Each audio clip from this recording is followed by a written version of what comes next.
Toujours fidèle au programme du soir, si Watch, je vous retrouve pour le plateau de l'invité. Bonsoir à toutes et à tous.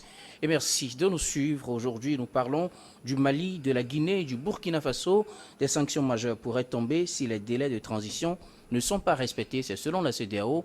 Et pour en parler ce soir, notre invité, Luc Abaki. Bonsoir et bienvenue. Oui, bonsoir Guillaume. Alors, Luc, le 63e sommet des chefs d'État et de gouvernement de la CEDEAO a eu lieu ce dimanche 9 juillet à Bissau, en Guinée-Bissau. Au menu, plusieurs sujets, dont l'élection de nouveaux présidents en exercice de l'organisation, le départ de la MINUSMA, mais aussi la situation au Mali, au Burkina et en Guinée, des pays en transition. On n'a pas pu conclure sur tous les sujets, mais nous allons nous poser la question quant à savoir les sanctions qui pourraient tomber face au Mali, à la Guinée, au Burkina, si les délais de la transition ne sont pas respectés comme le prévoit la CEDEAO. Alors d'abord, pour parler de ce sujet important, la CEDEAO a changé de main de Umaro Embalo Sissoko. On passe la main à Bola Ahmed Tinubu. Oui, c'est vrai, on a suivi avec un vif intérêt le sommet, le 63e sommet des chefs d'État de la CEDEAO, qui a été justement consacré par l'élection du nouveau président, donc en exercice de cette organisation sous-régionale, notamment le président nigérian, qui vient lui aussi d'être fraîchement élu dans son pays. Je crois qu'il a été investi il n'y a pas 2 mois. C'est vrai qu'on aurait pu se demander, mais lui n'a pas encore l'expérience, vous voyez, de la gouvernance d'État. C'est vrai, il a été gouverneur et tout, mais il vient de prendre les rênes de son pays. Maintenant, quand on regarde un peu ce que représente le Nigeria au sein de cet espace communautaire, on se dit, il y a de quoi remettre le destin de cette communauté-là entre les mains d'un puissant comme le Nigeria, de sorte qu'il puisse assurer un leadership qui va permettre, on l'espère bien, que la CEDEAO puisse commencer à s'afficher comme une organisation crédible qui s'investit réellement pour régler les problèmes de cette communauté, parce qu'on a vu par le passé beaucoup d'errements, en tout cas avec la présidence précédente, sous Embalo, où il y avait des déclarations à l'emporte-pièce, des positions assez hasardeuses, dans les dossiers aussi sensibles que ceux du Mali, de la Guinée, du Burkina Faso, etc. Mais on a comme l'impression que cette communauté n'a pas les moyens de s'assumer comme telle. Aujourd'hui, où donc la présidence en exercice, qui est donc assez rotative, annuellement rotative, est entre les mains du Nigeria, espérons qu'à travers les déclarations que le président nigérian vient donc de faire à la suite donc de son élection, où il dit qu'il célèbre pratiquement la démocratie et il estime que nos pays ont besoin de la démocratie et que c'est le meilleur modèle de gouvernance possible qui puisse justement permettre l'épanouissement des peuples et qu'il s'érigerait contre les coups d'État militaires, etc. On espère surtout qu'il a dit que les dirigeants doivent être l'exemple en matière de promotion de la démocratie. Je crois que c'est une phrase qui est essentielle et fondamentale, parce que le problème que nous avons en réalité dans notre espace, c'est que beaucoup de dirigeants ne se comportent pas en vrais démocrates.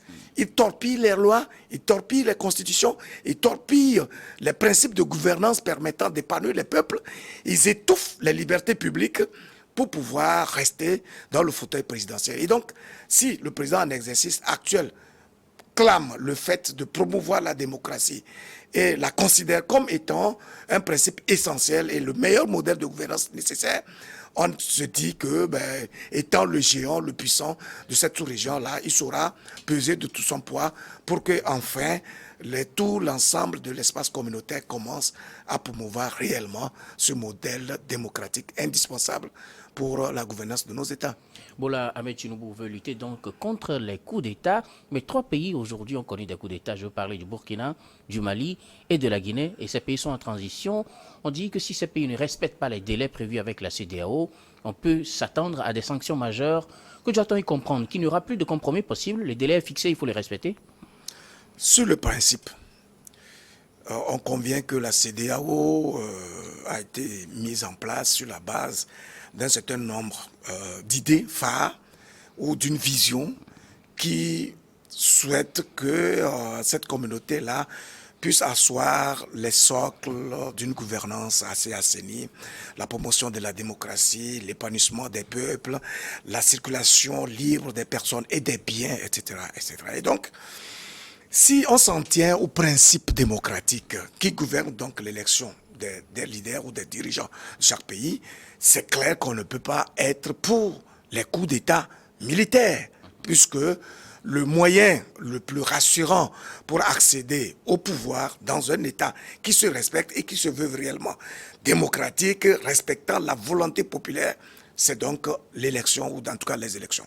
Et donc, à cela ne tienne, on se dit que une fois qu'il y a un coup d'État, il y a lieu de le condamner et il y a lieu justement de faire en sorte qu'il y ait un retour rapide à l'ordre constitutionnel.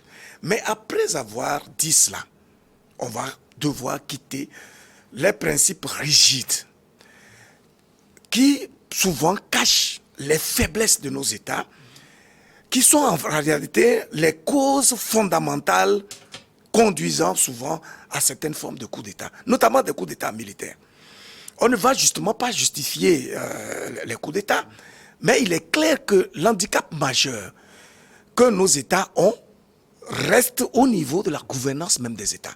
Lorsqu'un président est élu, parce qu'il a reçu l'assentiment du peuple et il est donc dans le fauteuil présidentiel, souvent il y en a qui oublient leur vocation qui est en réalité de servir la cause commune, de faire en sorte à garantir les fondamentaux qui permettent le vivre ensemble d'une société. Et donc travailler au service du peuple. Le président de la République, c'est vrai que c'est un élu, mais c'est en même temps un serviteur, sinon un employé du peuple. Lorsque le président, malheureusement, se détourne de cet objectif-là et de cette vocation et s'investit dans une forme de traîtrise pour se liguer contre son propre peuple, l'étouffe et n'est pas en mesure d'assumer ses responsabilités, de payer les salaires comme il se doit, de promouvoir les libertés publiques et de faire en sorte que la justice et l'équité puissent régner dans la gouvernance de l'État, ça crée à l'interne une certaine forme d'ébullition. Et parfois, il y a une implosion sociale. Lorsque vous prenez par exemple le cas du Mali, vous avez vu qu'en réalité, c'est la population à la base, les organisations de la société civile, etc., qui se sont soulevées en vérité contre le gouvernant qui, en réalité, avait été élu. Et donc, à partir de ce moment-là, la situation était ingouvernable. Et donc, le coup d'État à ce niveau n'était qu'un parachèvement d'un soulèvement populaire qui renonçait ou déniait au gouvernant de l'époque toute légitimité, surtout que ceux-ci sont rentrés dans la compromission visant à détourner les résultats des élections législatives qui devraient normalement permettre donc d'asseoir un parlement démocratique pouvant porter les aspirations du peuple, etc. Donc c'est pour dire qu'il y a plusieurs éléments qui concourent à expliquer la résurgence des coups d'État que personne ne souhaite. Mais il faudrait, au-delà de tout, ce n'est pas de condamner simplement les coups d'État, mais de visiter les causes en termes de gouvernance qui, parfois, poussent la population à se révolter contre ses propres dirigeants. Vous prenez le cas de la Guinée, où, malheureusement, un octogénaire, après 2 mandats, décide de tout forcer pour faire un simulacre de référendum en vue d'avoir une nouvelle constitution qui remettrait les pendules à zéro. Vous avez vu combien de morts il y a eu dans ce processus-là et combien il a été amené à déchaîner la police, la gendarmerie et même l'armée pour étouffer toute velléité de contestation simplement parce que lui, il a voulu faire du pouvoir un métier où donc il considère comme un homme providentiel, etc., etc. Et donc, il a créé encore un 3e mandat dans des conditions parfaitement illégales, immorales, à la limite et même lâches. Et puis, il n'est pas en mesure de gouverner parce que quand même, la fertilité d'esprit, la capacité d'inspiration appartiennent à des gens qui ont quand même de l'énergie. Après plus de 80 ans, qu'est-ce que vous avez d'autre à montrer à votre population si ce n'est de dire vous allez vous retirer pour avoir au moins l'énergie, etc., etc. De plus de 80 ans oui, bien sûr, on est d'accord, mais ce n'est pas de forcer, si vous voulez, les principes républicains, simplement parce que vous dites que vous devez être là où vous devez être le président de la République, etc. Vous regardez encore le cas du Burkina Faso, c'était quasiment la même situation où le volet sécuritaire était quasiment en lambeaux, la population n'était plus en sécurité et les dirigeants se montraient particulièrement amorphes, incapables d'initiative, incapables de prendre d'avoir des idées fertilisantes, capables de rassurer le peuple, et donc à partir desquelles ils auraient pu trouver des solutions pratiques à la question de sécurité, mais aussi à la question de la gouvernance même d'État, parce qu'ils accumulaient beaucoup de situations qui ont fini par dégrader la confiance indispensable qui doit régner entre le dirigeant et son peuple. Donc voilà, dans un contexte pareil, il ne s'agira pas simplement de condamner les coups d'État ou de dire nous sommes contre les coups d'État. Il va falloir revoir tout le système de gouvernance de nos États de sorte que les dirigeants puissent être en harmonie et en cohérence parfaite avec leur vocation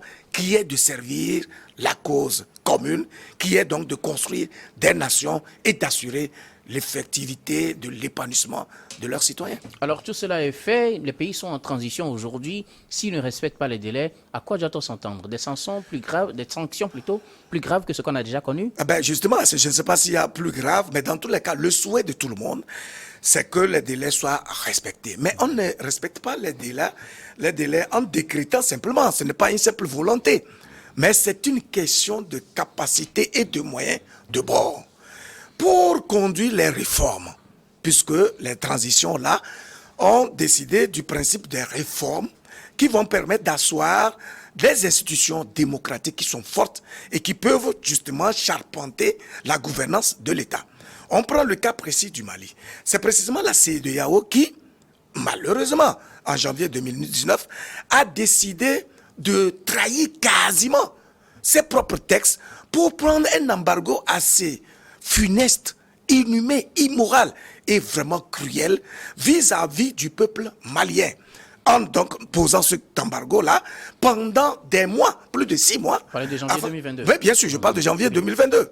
Et donc, quand vous posez des actes comme ça, avant de pouvoir être efficace dans l'action que vous menez, vous devez être des exemples, vous devez être des modèles. Si la CEDEAO a pour vocation, effectivement, de faire en sorte que les populations de cet espace-là soient épanouies, cela veut dire que la gouvernance même de la CEDEAO doit être exemplaire. Elle doit se conformer avec ses propres textes.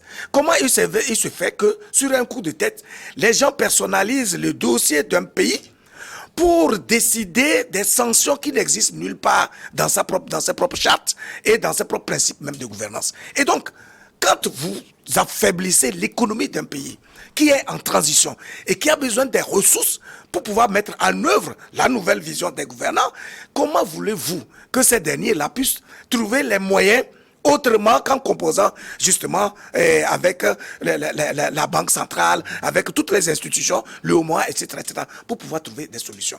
Et puis, il est curieux de voir que la CEDEAO, qui constitue en réalité une marraine, si vous voulez, l'institution qui devrait permettre la mutualisation des énergies, la composition des forces internes pour pouvoir se construire, s'érige en profondeur de ses propres membres, au point donc de trahir tout ce qui devait les mettre ensemble. Vous voyez? Donc la CEDEAO a fait un travail de sabotage. Elle n'a jamais réussi à soutenir ces pays de cette transition-là. Au contraire, elle est en train de leur nuire de façon systématique, au même moment qu'il y a que des injonctions. C'est-à-dire que chaque fois que la CEDEAO doit pouvoir se prononcer sur le cas d'un pays, que ce soit le Mali, la Guinée ou le Burkina Faso, c'est pour menacer. C'est pour dire, mais on va vous sanctionner. Alors que ce sont des pays qui sont en difficulté réelle sur la base des phénomènes exogènes, notamment le terrorisme qui est venu de l'extérieur pour envahir un pays et fragilise justement ses capacités de gouvernance. Au lieu que la CEDEAO, les présidents de la CEDEAO se disent, écoutez, il va falloir qu'on se mette ensemble, qu'on cotise même à la limite des ressources ou qu'on cherche des idées communes à partir desquelles ces genres de fléaux-là, on pourra les résoudre C'est la CEDEAO qui s'érige vraiment en profondeur, avec des sanctions, avec des menaces, avec des embargos, pour limiter la marge d'action des dirigeants. N'est-ce pas pour Comment donc décourager les coups d'État? Comment? N'est-ce pas plutôt pour décourager les coups d'État Non, militaires? si on veut décourager les coups d'État, c'est ce que j'ai dit, il va falloir qu'on soit regardant sur la gouvernance même des États, même quand le président est élu. Parce qu'il vaut mieux chercher à prévenir que de se donner, de penser qu'on serait plus à l'aise à vouloir guérir. Surtout que la CEDEAO elle-même n'a pas les moyens de pouvoir guérir. Voyez-vous? Donc, dès lors qu'il y a des dirigeants de fait, et surtout quand vous voyez que ces dirigeants-là arrivent à se faire adouber par leur peuple, à avoir la complicité de leur peuple, et à donc avoir de fait une légitimité naturelle, parce qu'en réalité, qu'est-ce qui se passe? Lorsque vous bloquez, par exemple, les ressources d'un État, ces ressources-là n'appartiennent pas aux dirigeants. Ce sont des ressources qui appartiennent à un peuple. Alors, si vous êtes conscient que votre vocation, en réalité, est d'œuvrer pour l'épanouissement du peuple, vous n'allez pas bloquer le bien qui appartient au peuple. Parce que c'est à partir de ce bien qu'on gouverne ce peuple-là.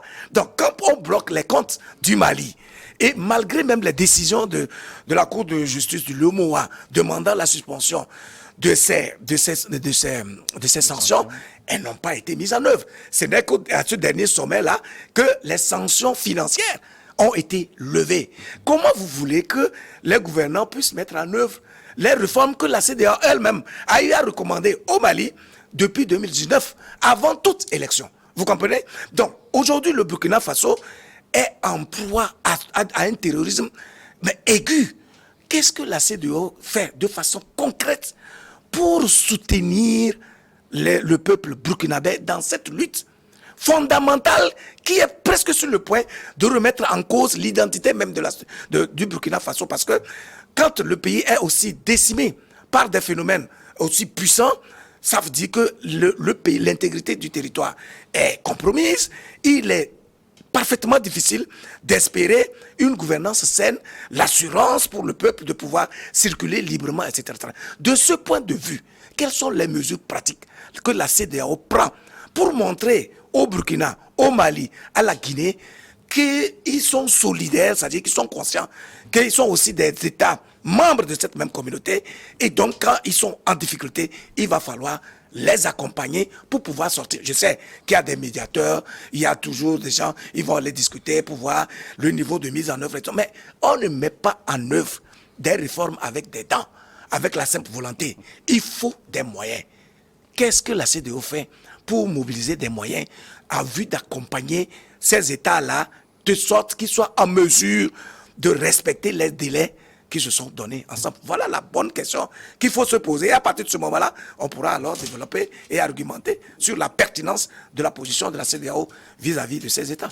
En tout cas, prévoir encore des sanctions plus dures pour vous n'est pas pertinent dans ce contexte. Alors, les transitions sont en cours. Elles devaient prendre fin au Mali en février 2024 et en 2025, début 2025 en Guinée, mais en juillet 2024 également au Burkina Faso. Au Mali, le calendrier initialement prévu devait permettre de connaître des élections législatives en juin. En juin, plutôt, on a eu le référendum constitutionnel qui devait avoir lieu plusieurs mois plus tôt. Alors, au regard de cet avancement, est-ce que le Mali, par exemple, est en mesure de pouvoir respecter à la lettre le calendrier initialement fixé pour éviter peut-être de nouvelles sanctions? Dans tous les cas, moi je crois que les dirigeants maliens et leur peuple nous ont suffisamment montré qu'en réalité, ils ne sont pas dans une logique de subir tout simplement les injonctions qui viennent de l'extérieur. Je crois que les Maliens, tout comme les Burkinabés ou les Guinéens, sont les mieux placés pour évaluer avec efficience leurs besoins. Et donc trouver des solutions endogènes les plus adéquates possibles, leur permettant d'asseoir les socles d'une gouvernance plus saine et pérenne. Donc, pouvant aboutir à la mise en place, en tout cas à la création d'une nation.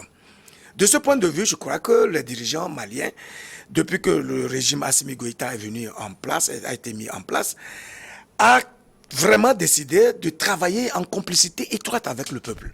Et de sorte qu'ils définissent ensemble les schémas qui leur conviennent, parce que la communauté internationale a eu le temps de leur montrer qu'en fait, elle n'est pas solidaire, ce n'est pas par elle que eux, les Maliens, peuvent trouver les solutions qui leur incombent. La preuve en a été que depuis toujours, on a eu des élections, on a eu des dirigeants élus, mais le peuple a toujours souffert et le peuple a été toujours victime, si vous voulez, du terrorisme, d'autres phénomènes, de la mauvaise gouvernance, etc., des détournements, etc., etc.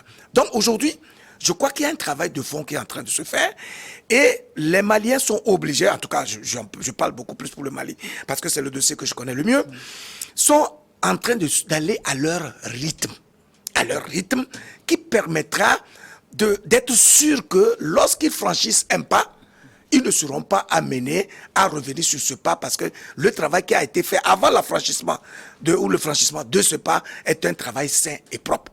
Et donc, vous avez vu comment ils ont procédé pour pouvoir arriver aujourd'hui à l'organisation du référendum qui a été, si vous voulez, une réussite parce qu'aujourd'hui, le Mali dispose d'une nouvelle constitution qui prend en compte les aspirations profondes de ce peuple, qui voit de façon claire la vision qui doit désormais mener ou de gouverner le mode de gestion de ce pays-là. Et donc, à partir de cet instant-là, oui, c'est bon de respecter des délais, mais il ne faut pas dire qu'on les respecte par pure forme.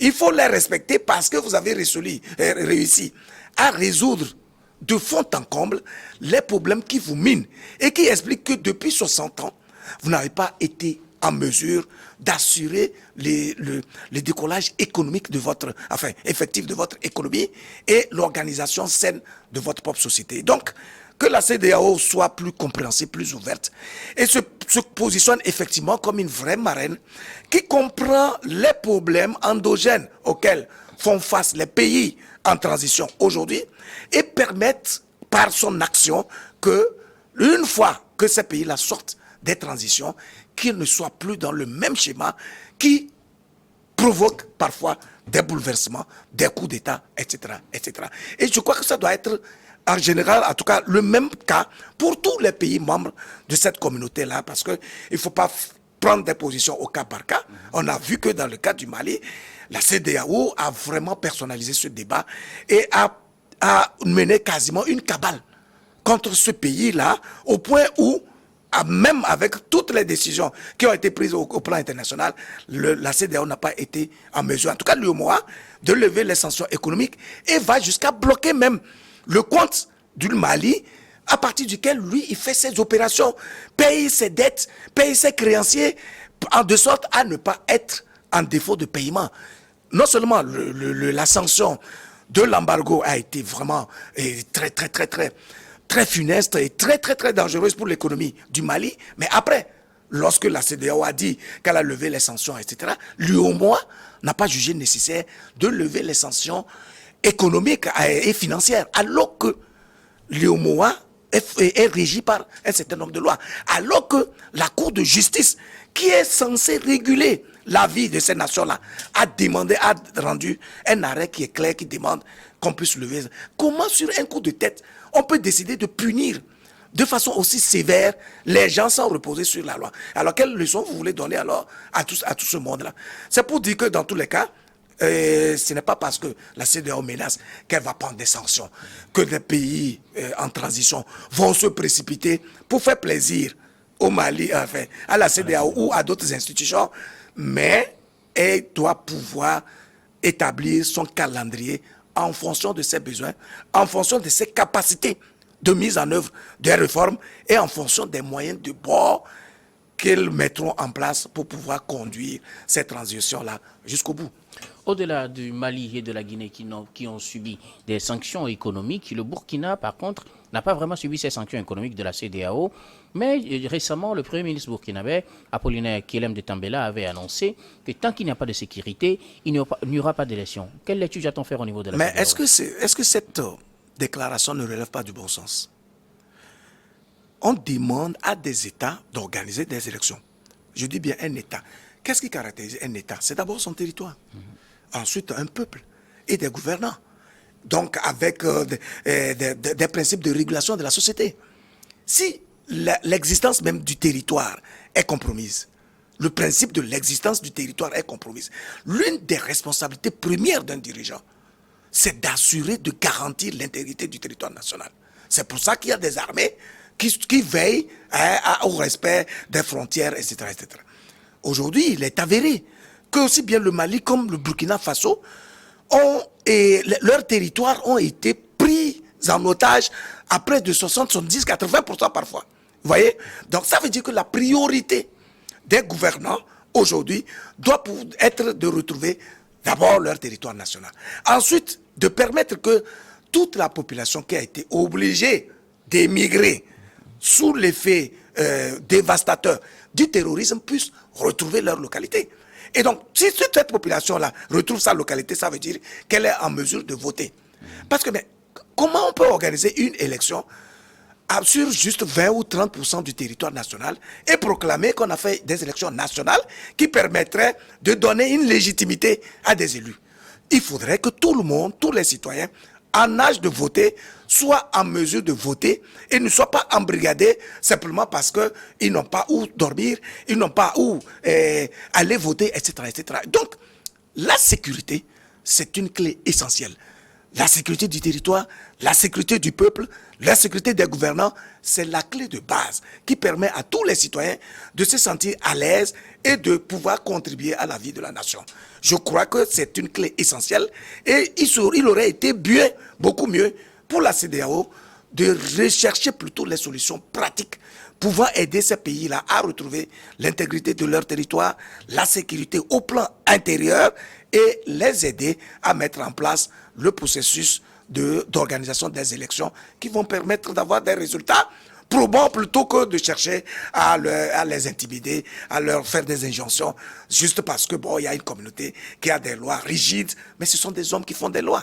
Il va falloir que la CEDEAO revoie sa position, se montre plutôt intègre, parce que nous avons tous la preuve que souvent les décisions qui viennent de la CEDEAO ne sont pas nées, ne sont pas des éléments endogènes.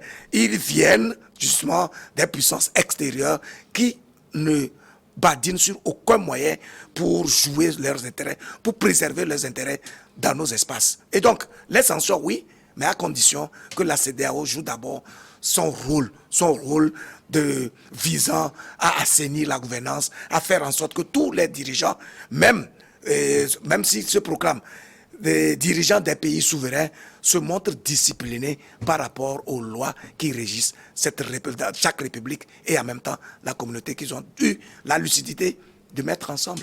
Lucas Baki, nous arrivons pratiquement à la fin de ce numéro de l'invité. Mais avant de terminer, il y a un nouveau sommet de la CEDEAO qui est prévu pour très bientôt. Alors, quelle doit être la conduite à tenir par la CEDEAO pour se faire respecter? Je crois que c'est tout ce qu'on a dit ici. La CEDEAO a été une initiative très belle. En 1975, les chefs d'État de l'époque avaient compris que seuls, ils ne peuvent pas aller loin. Il faut mutualiser les énergies, les forces, les capacités, les potentialités. Et donc, c'est pour ça que cette communauté a été mise en place. C'est sur la base de cette vision-là, parce qu'elle relève d'ailleurs du bon sens, parce que tout le monde sait que là, dans notre société, vous ne pouvez pas faire cavalier seul. Lorsque vous vous mettez ensemble, on dit toujours l'union fait la force. Et donc, il faut que ce soit une union franche et sincère, de sorte que les gens puissent utiliser leurs potentialités diverses et en les mutualisant, ça devient un vrai terreau à partir duquel vous développez une certaine puissance intérieure. Donc, c'est ça la vocation première de la CEDEAO. Et donc, il va falloir qu'aujourd'hui, qu'elle revienne justement à cette vision de base qui a gouverné sa mise en place. Et donc, qu'elle fasse en sorte qu'elle ne soit pas complaisante vis-à-vis des chefs d'État qui, sous prétexte qu'ils sont élus, mais étouffent systématiquement leur peuple, trahissent toute la volonté du peuple parce qu'ils ont envie tout simplement de s'accommoder avec l'international, les puissants du monde, etc. Et donc ils deviennent illégitimes du fait même qu'ils ne sont pas capables d'assumer avec efficience la gouvernance d'État qui permet à chaque citoyen de se sentir dans un écosystème où il fait valoir sa compétence, son savoir-faire, son savoir-vivre et donc qui renforce les liens de la communauté dans son ensemble. Donc la CEDEAO, bien sûr, elle doit pouvoir être capable de sanctionner quand les gens se comportent en dérapant vis-à-vis des lois, des textes, etc. Mais avant qu'elle ne soit en mesure d'être efficace dans ce genre de prise de mesures, il faudrait qu'elle soit regardante sur la manière dont chaque État membre est gouverné.